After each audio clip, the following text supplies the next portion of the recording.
শারদীয় দুর্গা উৎসব উপলক্ষে সনাতন ধর্মাবলম্বী আমাদের যে সদস্যরা রয়েছেন তাদের মাঝে কিছু উপহার সামগ্রী বিতরণ এই অনুষ্ঠানের সম্মানিত সভাপতি নেতৃবৃন্দ, আমার সামনে উপবিষ্ট সনাতন ধর্মাবলম্বী আমার মা বোনেরা সবাই আমার নমস্কার গ্রহণ করবেন।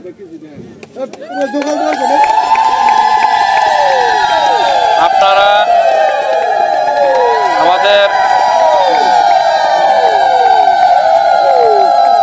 আমাদের ডাকে এখানে এসেছেন।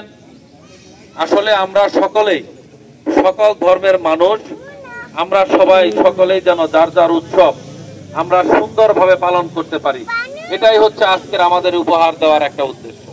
এই উপহারটা অত্যন্ত ক্ষুদ্র একটা উপহার, এটাকে আপনারা শুধু এইটুক সামগ্রী উপহার হিসেবে মনে করবেন না, এটাকে মনে করবেন যে আপনাদের প্রতি আমাদের যে দায়বদ্ধতা, আপনাদের প্রতি আমাদের যে ভালোবাসা, আপনাদের প্রতি আমরা যে একই সমাজে বাস করি, আপনাদের প্রতিটা অনুষ্ঠান যে আমাদের আমরা সাথে থাকতে চাই, এইটা একটা শুভেচ্ছা বার্তা হচ্ছে এই আমাদের এই উপহার। বুঝতে পেরেছেন? আমরা সকল সময়ে একটা জিনিস আমরা বারবার বলেছি, আর সেটা হলো যে এই বাংলাদেশে আমরা সকল সময়ে আমরা ধর্ম বর্ণ নির্বিশেষে সমাজের প্রান্তিক শ্রেণী পেশার মানুষের পাশে থাকতে চেয়েছি। আমি ব্যক্তিগতভাবে আপনাদের ধর্মের মানুষের, আপনাদের ধর্মের প্রত্যেকটি এলাকায় খবর নেবেন, এমন কোন অনুষ্ঠান নাই যে যেখানে আমাকে আপনারা দাওয়াত করেছেন আর আমি যাই নাই। আমি চেষ্টা করি সকল জায়গায় যাইতে। আমাদের নেতা শহীদ রাষ্ট্রপতি জিয়াউর রহমান এই বিএনপি তা প্রতিষ্ঠা করেছিলেন যে বিএনপি হলো বাংলাদেশি জাতীয়তাবাদী দলের বিএনপি। এই বাংলাদেশি জাতীয়তাবাদ মানে হলো এই সীমারেখার ভিতরে মুসলমান, হিন্দু, বৌদ্ধ, খ্রিস্টান যে ধর্মেরই থাকুক না কেন সবাই বাংলাদেশের নাগরিক, সকলের সমান অধিকার, আমরা একসাথে বাস করব, এটাই হচ্ছে বিএনপির আমাদের নীতি।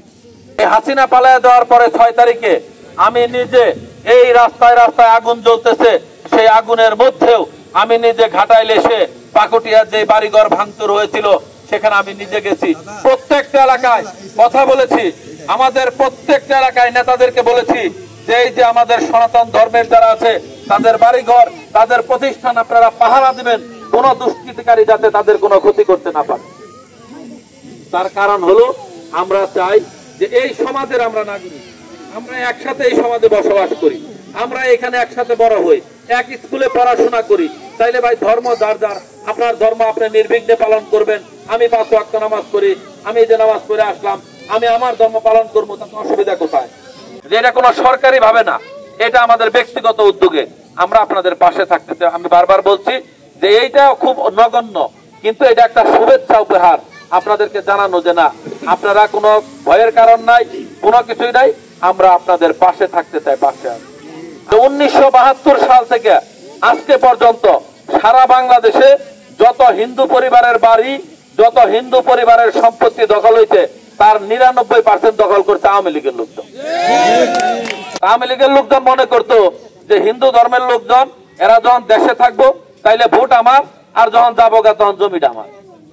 আল্লাহ যতদিন বাঁচায় রাখবে, আমি যদি আপনাদের পাশে থাকতে পারি এবং আমি থাকাকালীন একজন লোকের ক্ষতি হবে, আল্লাহর রহমতে আমি থাকাকালীন তা হবে। যদি কেউ করতে চায়, যদি দলের নাম ভাঙায় কেউ করতে চায়, সে এই দলও করতে পারবে না, আমি আপনাদেরকে বলে দিতে পারি। কিন্তু আপনাদের কাছে আমাদের একটা অনুরোধ আছে, আমি এই অনুরোধটা সকল জায়গায় আপনাদের কাছে করি যে আপনারা আমাদেরকে আপন ভাবেন, আপনারা আমাদেরকে আপন ভাবেন, আমরাও আপনাদেরকে আপন ভাবি, আমাদেরকে একটাবার আপনারা সুযোগ দেন।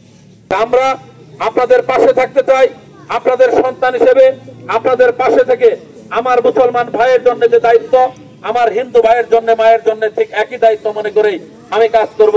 আমার দ্বারা, আমার দলের দ্বারা আপনাদের কারো যাতে এক বিন্দু কোনো ক্ষতি না হয়, বরঞ্চ আপনাদের সকল সময়ে যেখানে প্রয়োজন মনে করবেন সেখানেই মনে করবেন যে আপনাদের একজন মানুষ উবাইদুল হক নাসির এবং এই বিএনপির নেতৃবৃন্দ।